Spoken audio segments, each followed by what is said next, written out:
기도 한번 더 하겠습니다. 하나님 아버지 감사합니다. 부족하고 연약한 종이 다시 한번 하나님의 말씀을 선포하는 자리에 섰습니다. 하나님 도와주셔서 그 모든 것들 하나님의 거룩하신 말씀으로 덮어주시고 예수님의 깨끗한 보혈로 가려주셔서 이 시간에 우리를 향한 하나님의 마음이 어디에 있는지, 또 예수님의 뜻이 무엇인지, 그리고 성령님께서 지금 이 말씀으로 우리에게 조명하고 싶으신 말씀이 어떠한 것인지 깨달아지는 시간만 될 수 있도록 도와주시옵소서. 감사하며 예수님 이름으로 기도합니다. 할렐루야. 네. 제가 지금 카톡방에다가 뭐 하나 올려놨어요. 설교 들으시면서 보시면 될 거예요. PDF 파일입니다. 카톡방 없으면 다 이제 폐랑하세요. 네. 저만 보지 마시고 핸드폰 보셔도 제가 뭐라 안 합니다. 애써서 우리가 다 잘 알고 있죠. 유대인들의 성경에는 메길로트라고 해가지고 5권의 책, 룻기, 아가서, 전도서, 에레미야, 에가 이렇게 5권을 구약 성경 맨 뒤에 빼놨어요. 그래가지고 각 절기마다 읽었는데 오늘 우리가 함께 읽은 에스더서는 불임절이라는 명절에 회당에서 읽혀졌던 책입니다. 우리 기독교에서는 에스더서의 역사적인 맥락 때문에 에스라, 느헤미야 그 다음에 같이 넣었어요. 에스더서는 페르시아 제국의 포로로 생활하고 있던 유대인들의 유대 공동체에 대한 이야기를 적고 있습니다. 장황한데 우리 어린 친구들 때문에 좀 설명을 했습니다. 에스라, 느헤미야서에서는 고레스라는 왕이 있어요. 페르시아 왕이 다 이제 고향으로 돌아가도 된다라고 칙령을 발표해요. 그 비슷한 시기에 에스더서에 있는 고향으로 돌아가자라는 주제가 없고 그런 뚜렷한 의식이나 의지가 안 보입니다. 대신에 이 제국의 한복판에서 살아가는 유대인들의 삶을 그려내고 있어요. 에스더서에는 하나님이라는 단어가 한마디도 안 나오고 대신에 세상 왕의 이름 아하스웨로, 이 왕은 에스더서가 전체 167절인데 거기 190번이나 나와요. 이 말은 에스더서의 분위기는 하나님은 없어 보이는 상황, 세상 왕이 전부인 것 같이 보이는 상황이다 이겁니다. 이러한 상황에서 하나님의 섭리와 승리가 좀 돋보이기 때문에 중간기, 그러니까는 말라기 이후에 마태복음 전까지 이 중간기 유대인들은 에스더서를 모세오경이 창세기, 출애굽기, 레위기, 민수기, 신명기가 굉장히 중요한 책인데 이 책하고 맞먹을 정도로 귀하게 여겼어요. 우리는 세상에 살면서 마치 하나님이 없어 보이는 그 세상의 힘, 압도적인 힘 앞에 무력감을 느낄 때가 있습니다. 흐르는 시간이 나와 무슨 상관이 있는가 하고 허무할 때도 있습니다. 돈과 집, 차, 먹을 것, 이 세상의 것들을 우리는 구해야 돼요. 필요로 합니다. 그리고 우리의 일상의 주제가 그것들이죠. 이러한 세상 속에서 우리가 하나님의 백성으로서 일하는 사실이, 그리고 그런 정체성이 도대체 무슨 의미가 있나, 세상 사람과 나와 견주어 봤을 때 나의 일상도 그것이고 세상 사람들의 일상도 그것인데 도대체 나에게는 하나님 백성이라는 것이 무슨 의미가 있는가, 하나님이라는 단어, 그분의 존재는 느껴지지 않는 상황, 이런 상황이 에스더서가 다루고 있는 유대인들의 이런 상황이 우리와 좀 닮았습니다. 오늘 말씀을 통해서 나는 분명히 연약하고 보잘것없고 이 세상은 나와 상관없이 흘러가는 것 같다. 그럴 때라도 은혜로 된 하나님의 백성이라는 이 정체성을 절대 잃지 않고, 아니 그 정체성이 매몰되지 않는다는 사실을 기억하고 우리를 앞도는 세상 나라 한가운데서 하나님의 백성으로 살아내는 그런 소망이 있는 시간이 되기를 바랍니다. 페르시아는 그야말로 이제 세계 대제국이었죠. 1장 1절에 보면은 페르시아가 어디서부터 어디까지 다스렸는지가 나와요. 인도에서부터 고스까지라고 되어 있습니다. 제가 PDF를 올려드렸는데 거기 보면은 그 페르시아 제국의 영토가 나옵니다. 우리 어린 친구들 한번 보여주시면 좋겠어요. 받아치면. 안 받아줘도 상관없습니다. 안 봐도 상관없습니다. 고레스, 페르시아를 연 첫 번째 왕. 이 고레스는 유다 이스라엘이라는 나라를 완전히 그 지도에서 지워버린 바벨론 그 큰 왕국 대제국을 무너뜨립니다. 그 아들이 이제 캄비세스라는 왕인데, 그 캄비세스는 그 고대의 패왕 그리고 문명의 기원이라고 하는 이집트를 정복합니다. 별로 안 놀라십니다. 아무튼 또 그 아들 다리오 1세는 인도를 정복해요. 인도 이제 위쪽하고 다 먹고 이제 그리스까지 손을 뻗쳤는데 거기에 이제 미치지 못하고 죽죠. 에스더서에 나오는 아하수에로 왕은 그 아버지 이제 다리우스가 생전에 마라톤 전쟁에서 졌거든요. 그래서 이제 못 넘어가요, 그리스로. 그거를 이제 복수하려고 3년을 이제 준비합니다. 500만이라는 대군사를 모아가지고 잔치를 벌이는데 이게 이제 에스더서의 배경입니다. 아하수에로도 텔르모필레라는 전투를 나가가지고 이겨가지고 아테네까지 갑니다. 아테네까지 가요. 그래서 그리스를 다 먹겠구나 했는데 그 다음에 살라미에전에서 져가지고 이제 후퇴 하게 되는 거죠. 어쨌든 우리가 보는 성경에 아하수에로 페르시아라는 나라는 과연 내가 신이다, 나는 관대하다. 어떤 영화 보면, 300이라는 영화 보면 그러는데 자기를 신이라고 할 정도로 큰 나라였습니다. 페르시아도 모든 세계의 중심이다, 로마가 있기 전까지 할 정도로 대제국이었습니다. 그런데 에스더서 1장에 이제 우리가 다 읽지 않았어요. 에스더서의 1장에 그 큰 페르시아를 묘사한 왕궁의 그 압도적인 배경을 이야기하다가 이제 카메라를 돌려가지고 유다의 한 가정에 화면을 맞춥니다.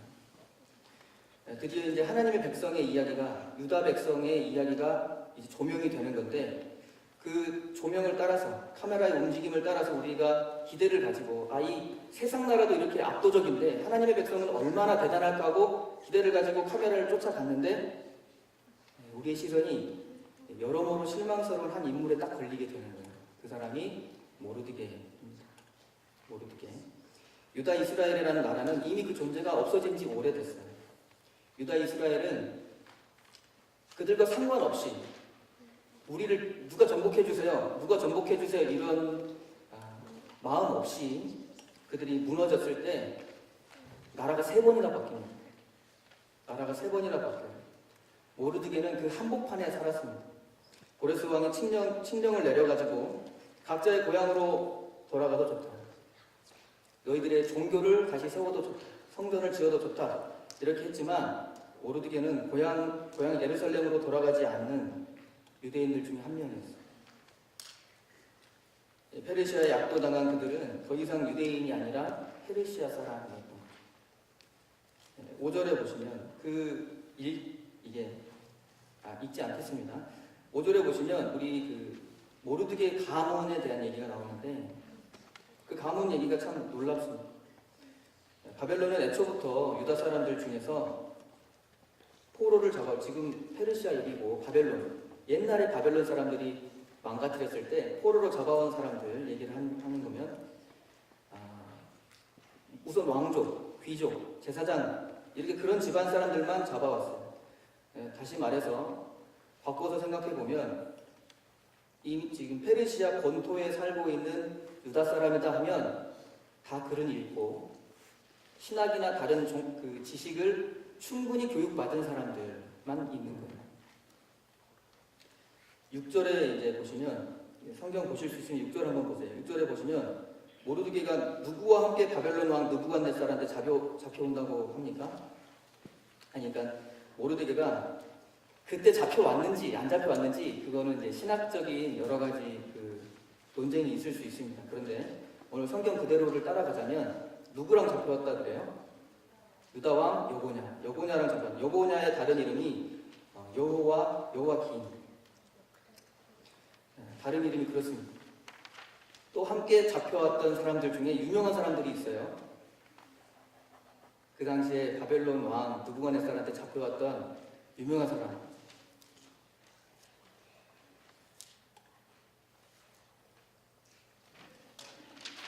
말했어.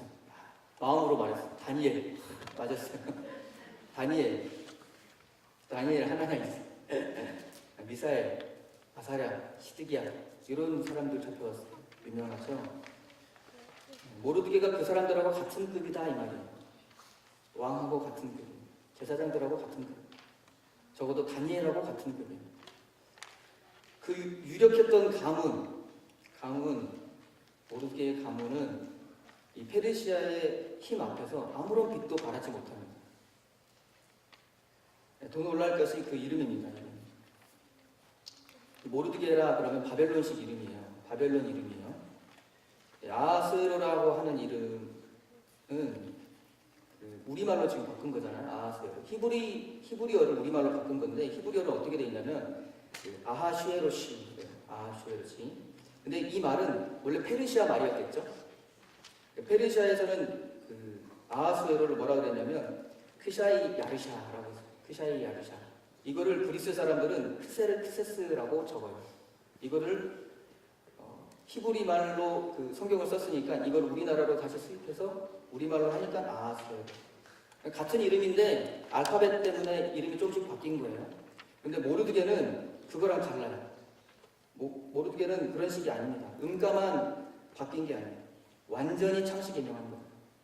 완전한 창시 개명. 여러 가지 이야기가 있을 수 있습니다. 여러 가지 이야기가 있어요. 이론들이 있지만 그 중에 한 가지를 신뢰한다면 이 모르드게라는 이름은 바벨론의 주신 마르둑에서 까온 거예요. PDF 보시나요? 거기 제가 마르둑 사진 올려놨어요. 마르둑 혹은 모르닥이라는 신이 있었어요. 바벨론의 신, 여호와를 이긴 신. 엄청나죠? 그 신 이름이 마르둑이었어요. 그 이름 따르지 않았어도 적어도 그 당시 사람들은 모르드게다 그러면 마르둑을 영상에 냈을 거예요. 다니엘도 바벨론식 이름이 있었어요. 벨드사살이라는 이름이 있었잖아요. 근데 다니엘은 우리가 벨드사살이라고 안 하고 끝까지 다니엘이라고 합니다. 왜냐하면 다니엘이 끝까지 자기 이름, 히브리식 이름 다니엘을 쓰거든요. 근데 모르드게는 그 이름이 안 나와요. 유다 이름이 안 나와요. 아예 성경에 아예 찾아볼 수가 없습니다. 충격을 받지 않으신데 제가 이제 지금 덕이 있잖아요. 덕이 이름을 어떻게 할 수가 없고 또 아들을 낳았다고 쳐봐요. 아들을 낳았는데 그 아이 이름을 무하마드 유로 지었어요. 아니면은 달라이 라마로 했습니다. 그럼 제가 어디 부교육자 사역을 할 수 있을까요? 아들 이름이 뭐예요? 무하마드입니다 하면은 어디를 들어가요? 이름표도 못 내죠. 마치 이런 거랑 똑같은 거예요. 모르드게는 이런 식의 이름을 가진 거예요. 또 우리 친구들이 또 충격을 받지 않는데 영국 프리미어 리그 되게 크죠, 그죠? 프리미어 리그가 이제 큰데 거기 손흥민이라는 선수가 뛰고 있어요. 이 선수가 거기에 더 잘 적응하고 싶어. 영국에 잘 적응하고 이 리그에 자기도 어떤 글로벌한 월드 클래스, 월크라는 선수가 되고 싶어서 이름을 바꿨다고 쳐봐요. 소원이 아니라 등판에 소원이 아니라 거기다가 이제 윌만 쓰면 윌슨이라고 해서 영국에 되게 흔한 성씨가 됩니다. 윌슨 아니면 존만 쓰면 존슨이라는 굉장히 흔한 이름이 돼요. 영국에 윌슨, 존슨으로 바꾸고 인터뷰할 때마다 자기가 한국 사람이라는 거 티를 안 내는 거예요. 그러면 이 사람이 국가대표를 할 수 있을까요? 국가대표로 발탁이 됐어도 굉장히 시끄럽겠죠.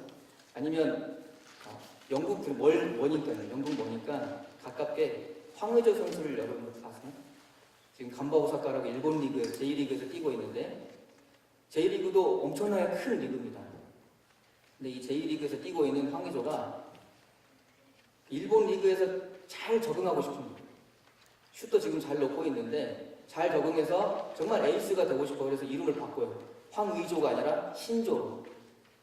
신조가 누군지 아세요? 아베 신조. 신조로 이름을 바꿔요. 귀가 좋으니까 앞에만 신만 쓰면 되는 거예요. 신조로 하고 막 뛰어서 열심히 뛰었어요. 그러면 국가대표 될 수 있어요? 될 수 있죠. 있는데 돼도 이제 말이 많아요. 마치 이런 겁니다. 그 이름을 바꾸고 그렇게 뛰면 이상하잖아요. 그리고 그 만약에 축구 감독이 이 사람들을 등용했다면 굉장히 이상한 겁니다. 모르드게의 지금 등판이 굉장히 이상한 거예요. 페르시아의 한 목판에서 하나님이라는 백성이 반짝반짝대는 어떤 모양 다니엘 같은 그런 모습, 요셉 같은 그런 엄청난 모습을 기대하고 갔더니 이름이 모르드게. 요셉도 이집트 이름이 있었습니다. 아무튼 좀 이상합니다. 등장이 이상해요. 에스더는 어떤가요? 에스더서의 그 유다인으로 또 다른 주인공 에스더. 주인공 에스더. 7절에 보시면 생소한 이름 하나가 나와요. 하다사. 이게 원래 본명입니다. 에스더의 본명. 에스더의 히브리식 이름이 하다사. 둘이 뜻이 같냐? 안 같아요.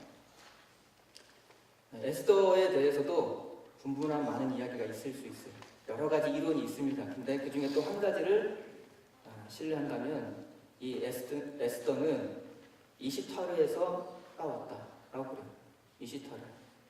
누군지 아세요? 그 PDF 보시면 이시타르라고 있어요. 여신이에요, 여신. 우와!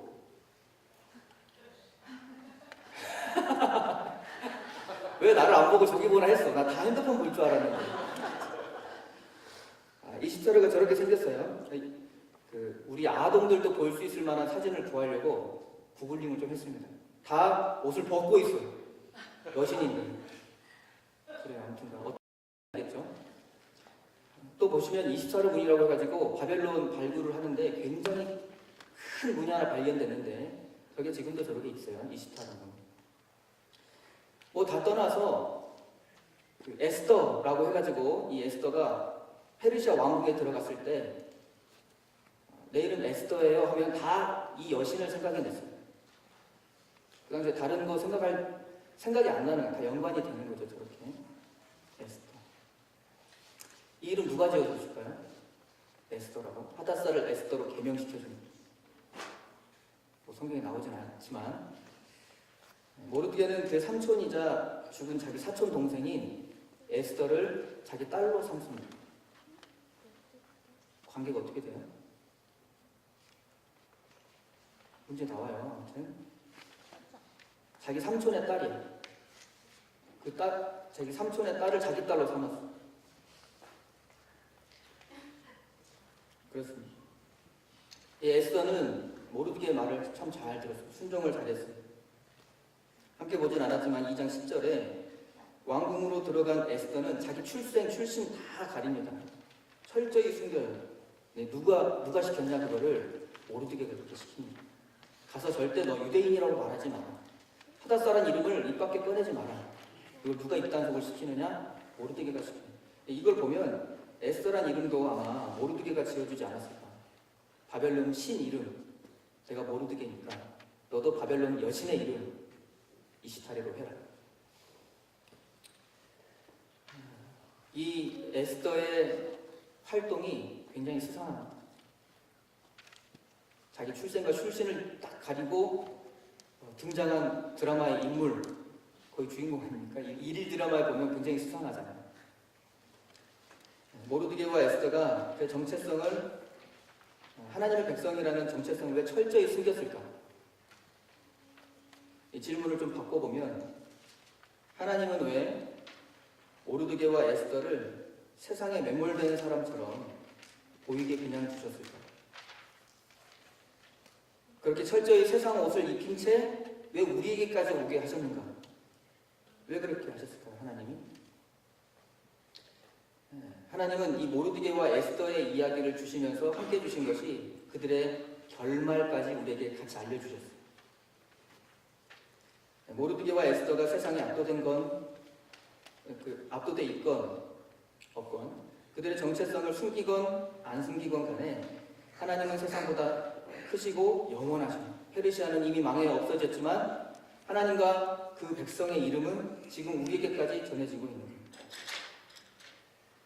하나님은 크시고 영원하시기 때문에 당연히 은혜로 된 하나님의 백성이라는 정체성은 그들의 연약한 그 어떠한 생각들 또 어떠함 때문에 달라지지 않습니다. 그들은 당장의 형편과 상황에 세상에 압도되어 있는 것처럼 보일지언정 하나님은 그렇지 않으시거든요. 또 하나님은 그의 백성이라고 해서 세상에 어떤 다른 출발점을 만들어 주시지도 않습니다. 오히려 종종 더 비참한 한편에 우리를 몰아세우시고 그게 더 서운합니다.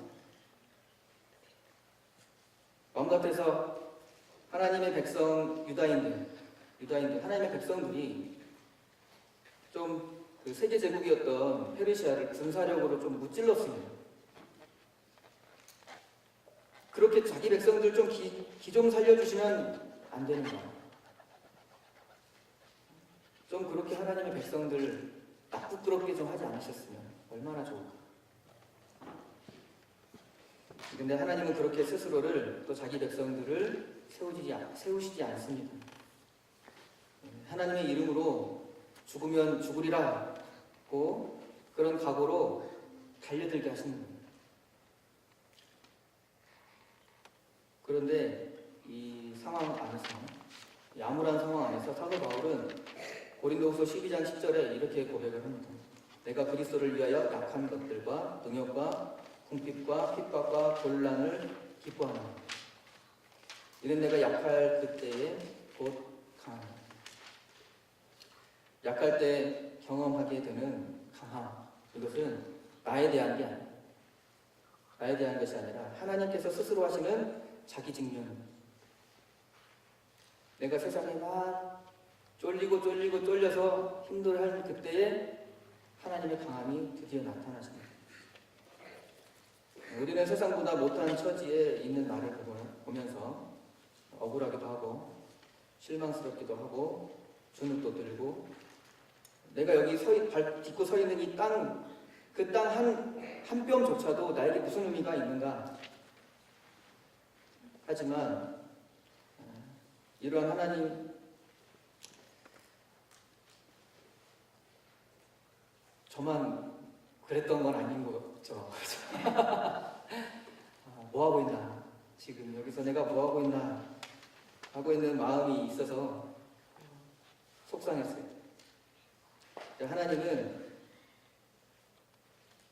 하나님은 우리를 향한 그 마음을 절대 무너뜨리지 않으세요. 이 마음을 알았던 이사야, 하나님이 이 마음을 보여줬던 이사야는 우리에게 여인이 어찌 그 젖먹는 아이를, 그 자식을 잊어버릴 수가 있겠니? 그래서 내가 이스라엘 너희를 내 손바닥에 새겼다. 내가 어떻게 손바닥에 새긴 너의 일을 젖먹는 아이를 낳은 엄마의 마음으로 너희를 바라보고 있는 내가 잊어버릴 수가 있겠냐. 우리는 세상에 압도되고 내가 어떻게 할지 하지 못하는 환경, 나와 상관없이 흘러가는 이 시간, 거기에 매몰돼가지고 어려워하고 있을 때 하나님은 언제든지 하나님의 강하심을 드러낼 준비를 하고 계십니다. 우리는 에스더의 결론을 다 알고 있죠. 오늘 그 말씀의 제목이 세상 중심에서 하나님의 백성으로 살아내기인데 이 결론은 뭐냐면 세상 한복판에서 하나님 백성의 승리, 에스더에서의 결론. 이 은혜의 사실을 확신하시기 바랍니다. 할렐루야. 요한일서 4장 4절에 보면 자녀들아